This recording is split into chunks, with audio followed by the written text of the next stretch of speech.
Hi, I'm Rick Allen Lippert, here to tell you what's coming up this month on CST Live Online from Carpenter Square Theater and RK1 Studios.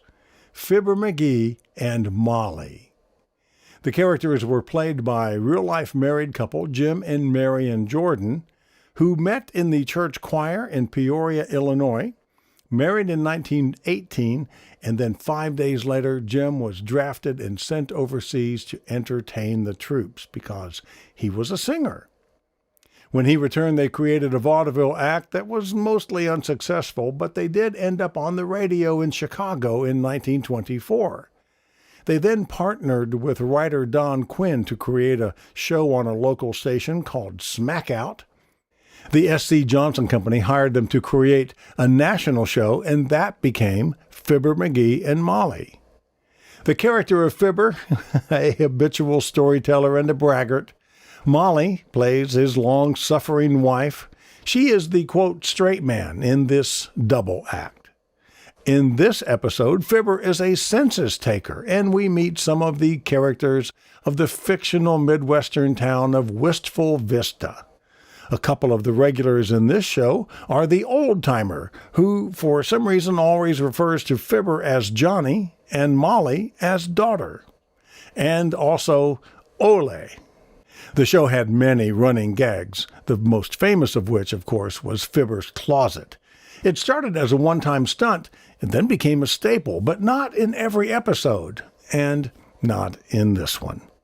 Characters mentioned but never appearing in this episode include Molly's alcoholic Uncle Dennis and a local actress, Fifi Tremaine. Another gag was always asking for the time, and the answer was always half past. Now, the full name of the show was the Johnson Wax Program with Fibber, McGee, and Molly. It included commercials only for the sponsor, and the middle spot was incorporated into the script with announcer and pitchman Harlow Wilcox getting into the story. 4 films were made with Fibber, McGee, and Molly between 1937 and 1944. They resisted the urge to go to television. The radio program aired on Monday nights on NBC between 1935 and 53. It was one of the most popular shows on radio, trading the #1 spot with Bob Hope year after year. This show is credited with creating the format for this situation comedy as we know it today. The program included live orchestra music and singers. In 1953, the show became a nightly program, 15 minutes long, recorded on tape in the Jordan's home. And then in 1956, just a 5-minute segment on the NBC Monitor program. When Fibber, McGee, and Molly ended in 1959, so did the golden age of radio. The cast in our show includes Mike Waugh and Lilli Bassett as the title characters, and CW Bardsher as Harlow Wilcox. Supporting players include Terry Veal, Lana Henson, and Barry Thurman. From 1950, a timely episode, the Census Enumerator.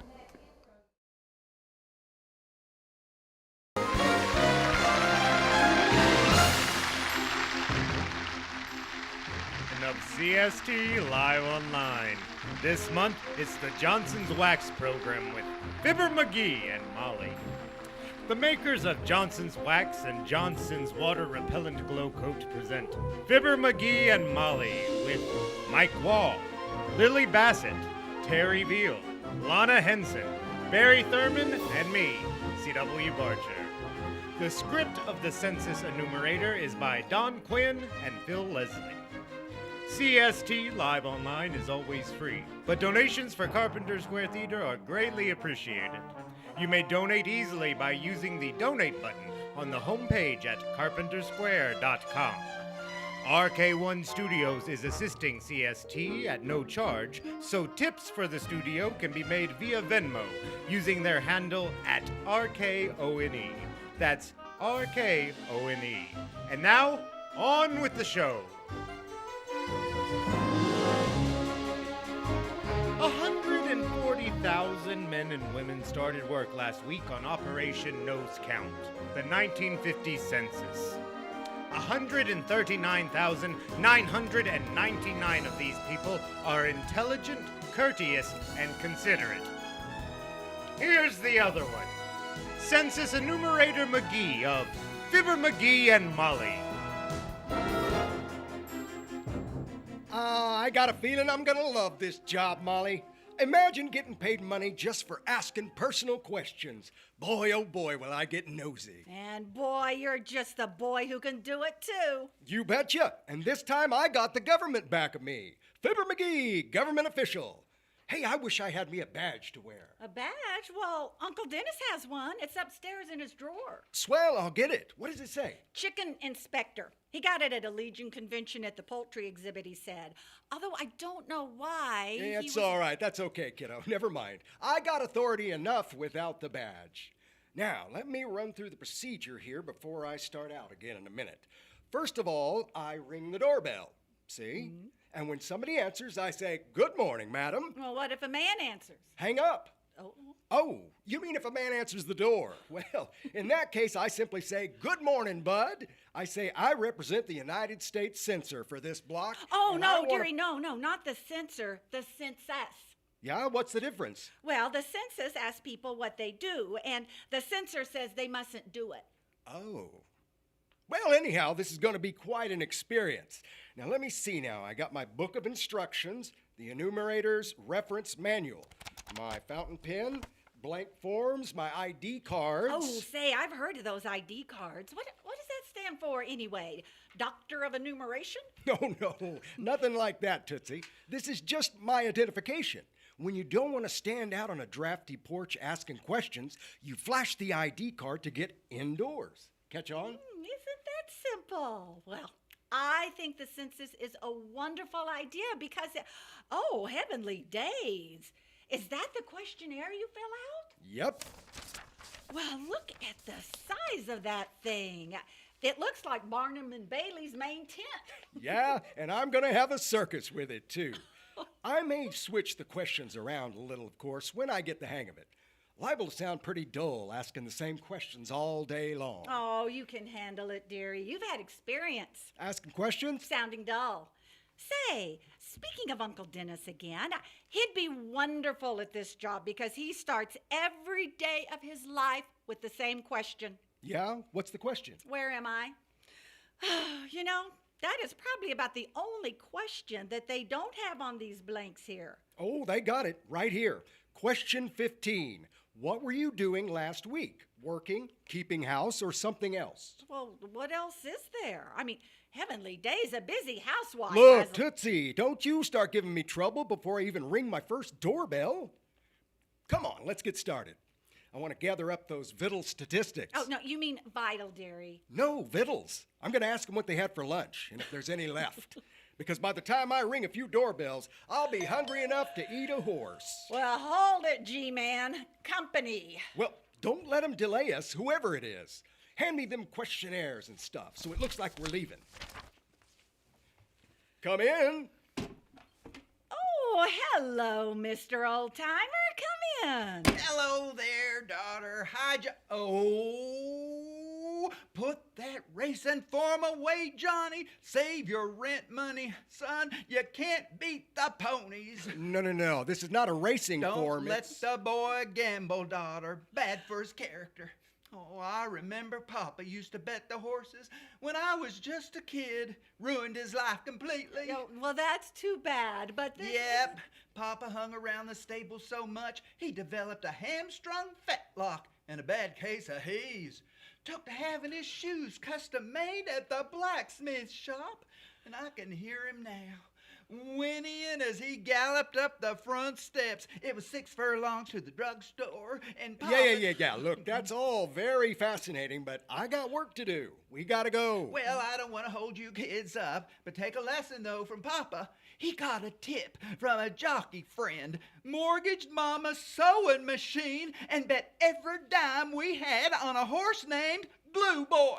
Glue Boy sounds like a sticky proposition. Oh, Glue Boy put everything he had into that run, kids, and he was the first to cross the finish line in the last race of the day. Good. Papa lost everything. Lost? You said the horse came in first in the last race. Yeah, but he started out in the first race. Never trust a horse, Johnny. He'll make a jackass out of you every time. Well, I'm sure there is a fine moral in there somewhere, Mr. Oldtimer, but these papers have nothing to do with racing forms. They're questionnaires. Yep, I just been appointed censor takers for this district. Census taker, dearie. Yeah? Is that so? Yep, it's just a subordinate job now, of course, but the next census they take, I may get appointed head. Johnny, I got news for you. You got one now. Look, if I were you, boy, I wouldn't get too flip with a government official. I'm with the government, you know. Oh, that's okay. I'm a government man myself. You see the safety pin in the back of my pants? Well, heavenly days, what's that for? Rent control, daughter. I tore 'em. Yeah? How? Coming downstairs, Johnny, I fell over a barrister. Oh, you mean a banister. This was in the courthouse, daughter. A lawyer got in my way. Well, now come on, kids. I'll drive you downtown if you got your car out front. Thanks, but we're walking. Yep, let's get going. We've been waiting long enough for people to come to their census. Now we're going to take the census to the people. That's pretty good, Johnny. That ain't the way I heard it. Oh, pshaw. The way I heard it was one fella says to the other fella when he heard McGee was taking the census, "Say," he says, "why is the Wistful Vista census like a ride on a rocket ship?" "Simple," said the other fella, "because they both start off with a big jerk." So long, kids.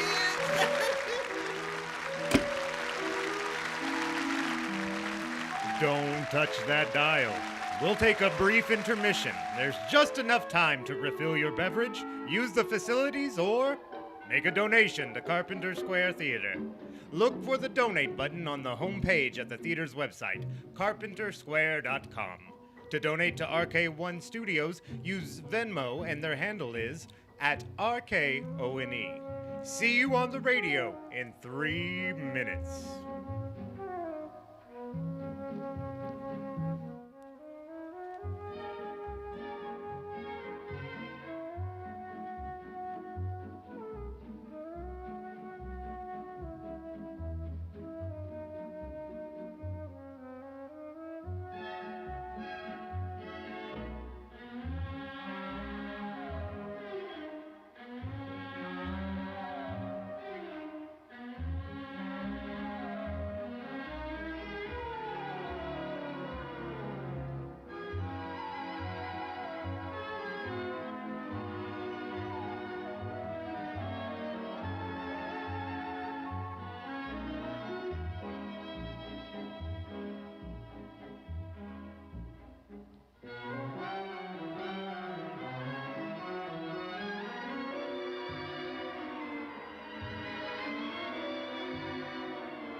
I knew you were coming, I'd have baked a cake, baked a cake, baked a cake. If I knew you were coming, I'd have baked a cake. Hot-cha-do. Welcome back to the Fibber, McGee, and Molly Show on CST Live Online.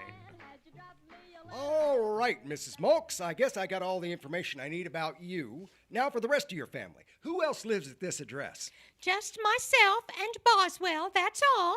Let me put that down. Sis, Bozwell. Oh, that's Mr. Mulks, is it? Oh, gracious, no. Boswell is only 4 years old. Boswell Mulks, age 4. Your son, sis? Well, no, he's adopted. Oh, how nice. What nationality is he? Well, his papers didn't say exactly, but from the shape of his tail and his long, drooping ears, we think he's a beagle. Beagle. Oh, yes, here he comes now. Boswell, come meet the nice people. Oh, for the love of... Come on, Molly. Thanks, sis. My, this is interesting work, isn't it, dearie? How many names have we got so far? Well, let me check.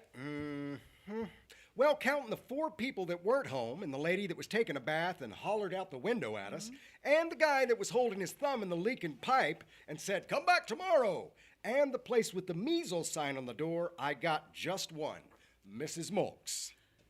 Well, here we go again. Good morning, sir. I am the U.S. Census taker. Census taker. Yeah, and oh, hi, Ole. Hello, McGee. Hello, Mrs. You're what kind of a tooker? The United States Census, Ole. The government needs a lot of information about population and housing. Oh, sure. I've been waiting for a census tooker. I think McGee is a good man to ask questions. Everybody says so. They do, Ole? What do they say? They say McGee is a questionable character. Well, go ahead, census tooker. Ask questions. Well, your name we have and the address. Born? Oh, sure. Not lately, though. A long time ago. Who's the head of this household? Wait till I close the door. I am. Where were you born, Ole? Davenport. Iowa? No, Stockholm. Mama didn't have time to get to the hospital, so I was born on the Davenport. How many people live at this address? Oh, well, if you call it living, there's me and my missus and the kids.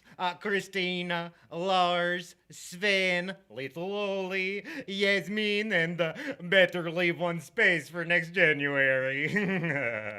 Now then, one more question. Okay. What time is it? About 1:30. Thanks, we better get going. Thanks, Ole. Oh, that's all right, McGee. And nothing is too good for the government, so they think. Oh, isn't this fun, McGee? So, who's next on the list? Well, I don't know, but I wish it was Edgar Bergen. Why? Well, I'd like to ask him if he feels lonesome since McCarthy got to be a senator. Well, here we are, kiddo. Yes. Good morning, madam. I represent the We government. don't want any. She don't want any, Molly. Let's try next door. Oh, wait a minute. I ain't selling anything. I'm the census taker. You mean census taker. Try again. I'll say I'll try again. Open up in there. I'm from the census. By George, I'm... Oh, why didn't you say so? I didn't understand. Neither did I. I'd like to talk to the head of the household. You married? Yes, indeed I am. But you'll have to come back later. My husband is in Atlanta, Georgia. Oh, the lucky man in the beautiful South. What's he doing there, madam? 20 years. Good day.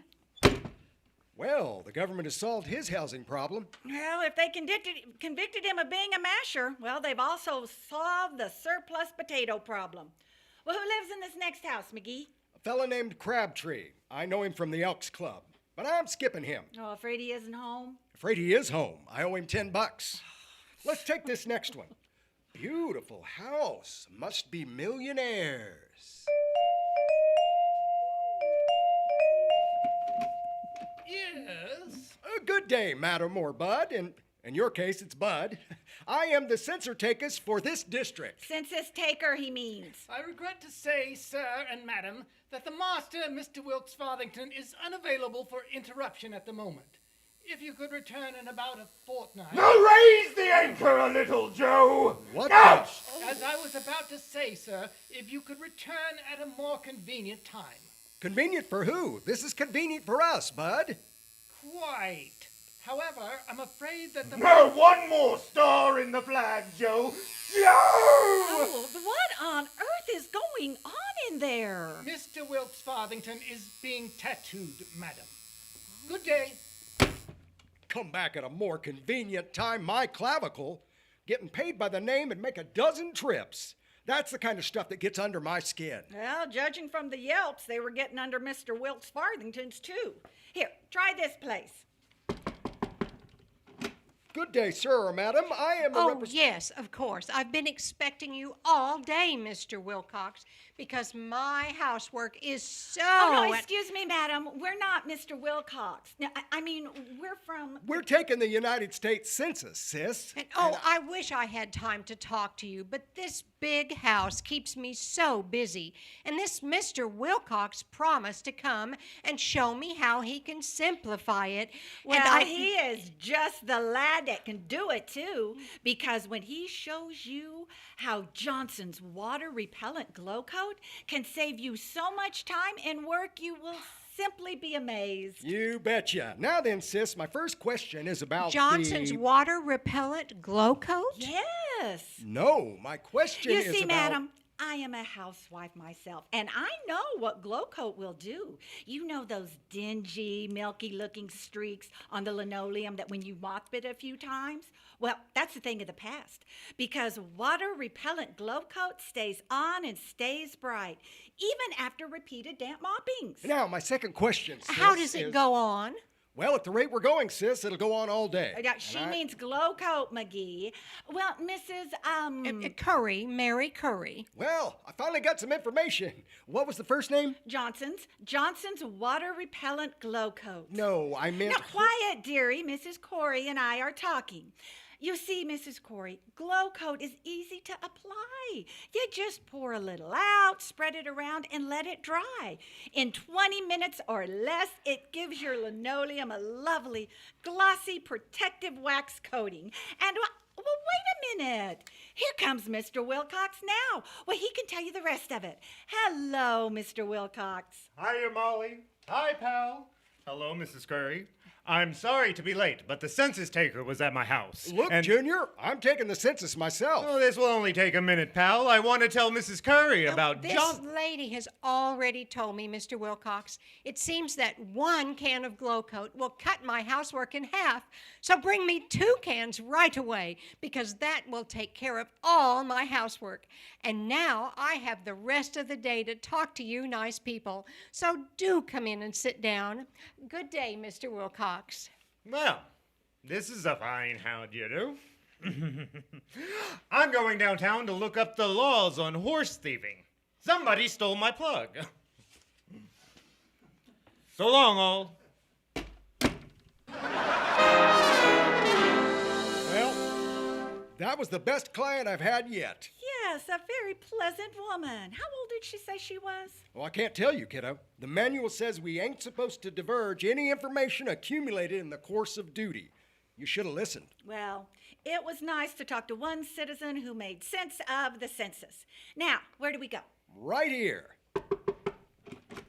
Hiya, Bud. How do you do? I'm the census taker, Bud, and this is my wife, Molly. How do you do, I'm sure. How are you, Mrs. Taker? Won't you come in? Thanks, Bud, but it ain't Mrs. Taker, it's Mrs. McGee. I'm taking the census. Really? That's peculiar. I had a letter from one of my cousins in Idaho, and she claims that she was taking the census. Oh, you got cousins in Idaho? Boise? No, they're all girlsies. Here's a new pencil, McGee. Now, you better get busy now. Now, you understand, Bud, that this is the regular annual 10-year census. Okay. Now, Bud, how about a few questions? Good. I love this. First question. Can you quote Napoleon's farewell to his men after the Battle of Waterloo in 3 words? We're supposed to ask the questions.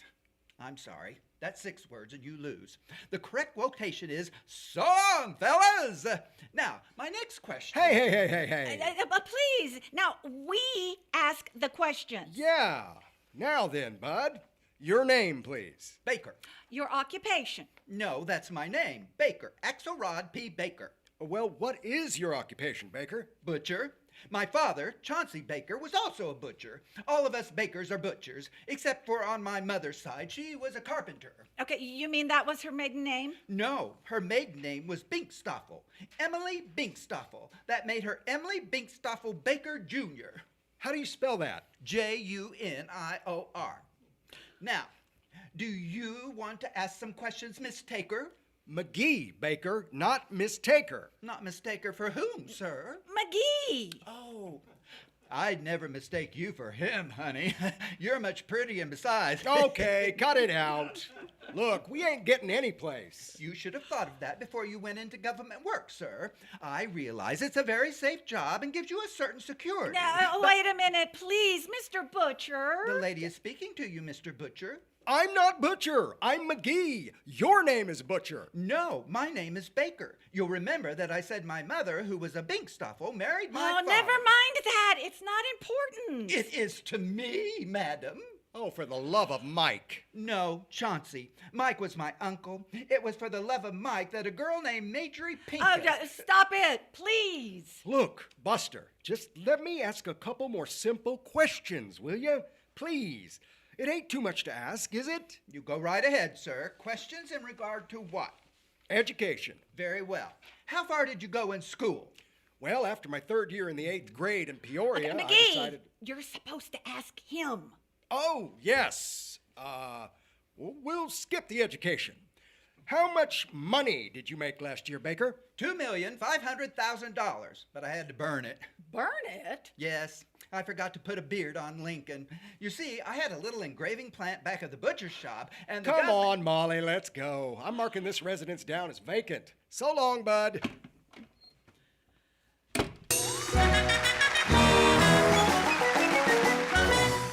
Well, we only got 2 more stops today, kiddo. Here's the first one. Oh, nice house. Who lives here? Well, let me see. According to my notes, a fellow named Harris, Philip Harris, band leader with a rich wife. Well, ring the bell. I did, but I couldn't hear it ring. Well, maybe it's out of order. Maybe the door's unlocked. I'll peek in.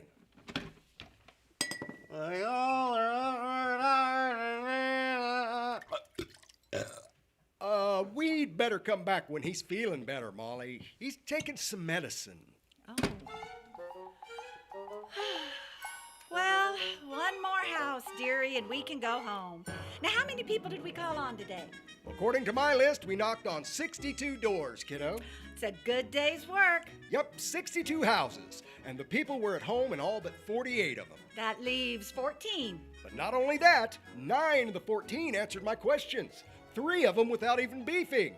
It's not a bad day's work for my first day as Census Takus. It's Census Taker. Right, Census Takus. Ha! When I get going tomorrow, oh, look, kiddo. Look who's coming across the street. Doc Gamble. Boy, oh boy, have I been waiting for this. Oh, yes, that is the doctor, isn't it? I recognize his walk. You said it. That guy's got a waddle like a pregnant moose. Look at him. He walks like a chapped duck.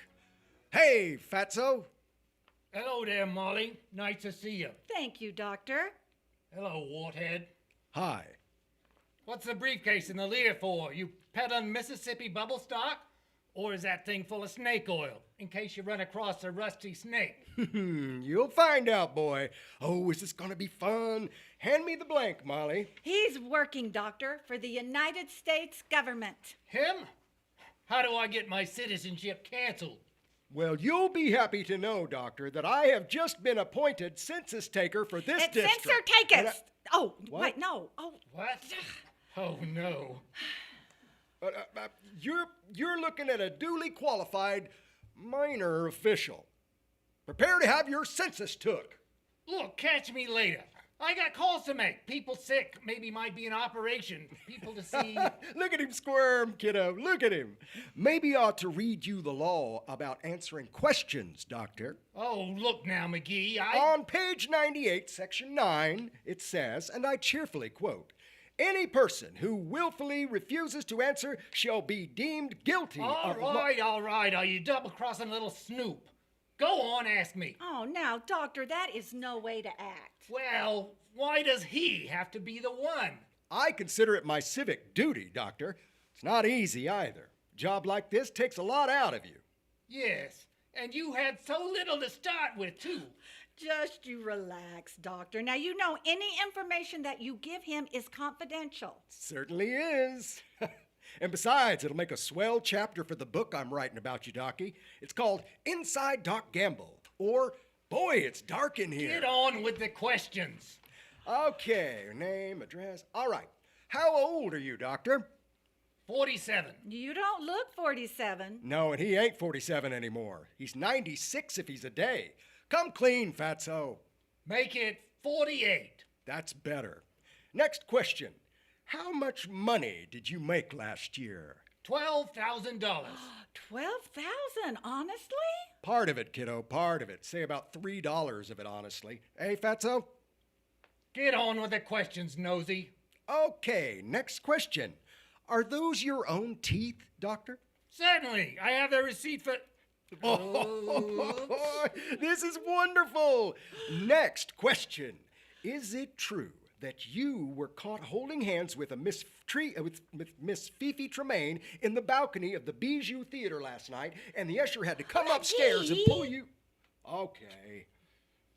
Have you ever been married, Doc? No. Are you thinking of getting married? Yes. Yeah? I'm secretly engaged. Whom to? Miss Tremaine. Heavenly days, Doctor. We didn't know that. Oh, Miss Tremaine, huh? Boy, oh boy, is that something for the gang at the Elks. Well, it's sure nice of you to give me all this dope about your private life, Docky. And I got news for you. You ain't my census district. There'll be a guy around to take your census next week. What? Thanks, Pigeon. You're welcome, Chisler. And I got news for you, too. What, Doctor? I know I'm not in his district. That's why I gave him all the wrong answers. What? So long, sucker. That double-crosser. Taking advantage of my faith in him to deliberately lie to me. Well, it has been quite a day, hasn't it? Very interesting work. Sure has, Tootsie. So, now what do you do? Well, the first thing I do is check over my papers and look at the reference manual to see if I done everything right. Then I check with the crew chief and turn in the day's records. Hand me the manual, Tootsie. I want to look up my legal responsibility. Here you are. Legal responsibilities on page 18, sections 57 and 58. Page 18. Let me see. Not to be accompanied or assisted by unauthorized persons. Not permit anyone to accompany you except duly authorized. Huh? Oh my gosh! Hand me the phone, quick! Then run up and pack our bags. Well, here's the phone, but what on earth is... I can't talk now, kiddo. We're in a jam. Hello? Hello, operator. Give me the airport. Hello, airport. 2 reservations to South America on the first plane out. Huh? Midnight? McGee, what are you talking... What say, sis? The names? Oh, Mr. Fosdick J. Allardyce and wife. What do you mean? How do I spell Allardyce? Make it Jones. Okay. We'll be there. Hey, Molly, get packed. Quick. Shut off the gas and the water and the electric. McGee, please. What are you talking about? What is this? We're in trouble, baby. That's what this is. Look at this census manual. By letting you go with me and read this confidential stuff, I'm liable to $1,000 fine and 2 years in the pokey. Now, go get your hat and make some jelly sandwiches. I'll mail in my resignation when we get to Hong Kong.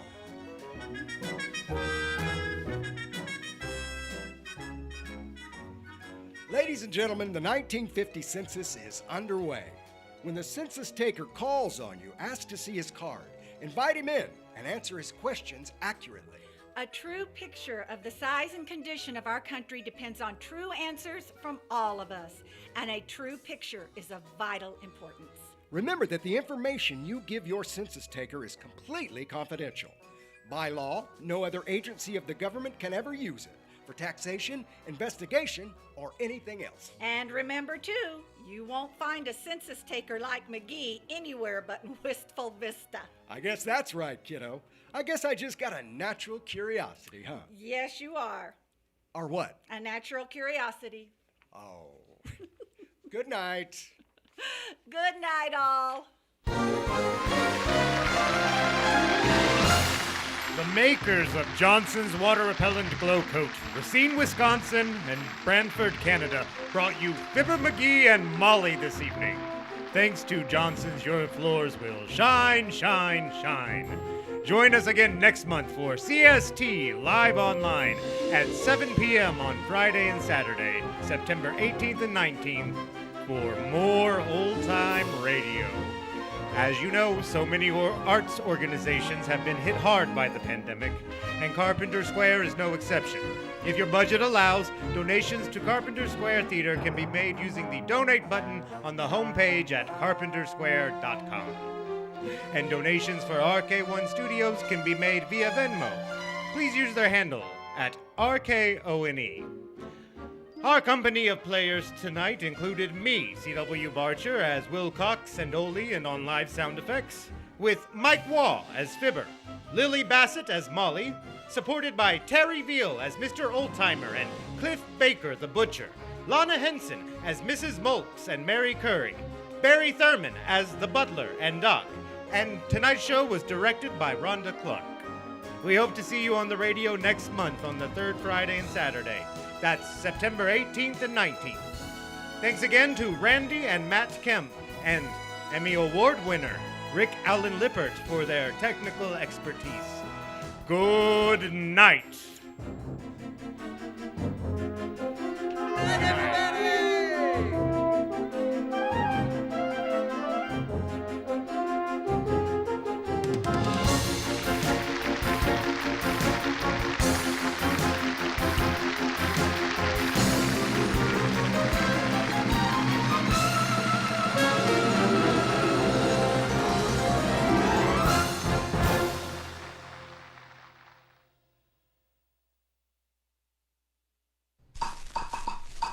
Come in. Well, well, well, look who's here. I haven't seen you in many a year. If I knew you were coming, I'd have baked a cake, baked a cake, baked a cake. If I knew you were coming, I'd have baked a cake. How'd you do, how'd you do, how'd you do? Had you dropped me a letter, I'd have hired a band, grand band in the land. Had you dropped me a letter, I'd have hired a band and spread the welcome mat for you. Oh, I don't know where you came from, 'cause I don't know where you've been. But it really doesn't matter. Grab a chair and fill your platter and dig, dig, dig right in. If I knew you were coming, I'd have baked a cake, hired a band. Goodness sake, if I knew you were coming, I'd have baked a cake. How'd you do, how'd you do, how'd you do?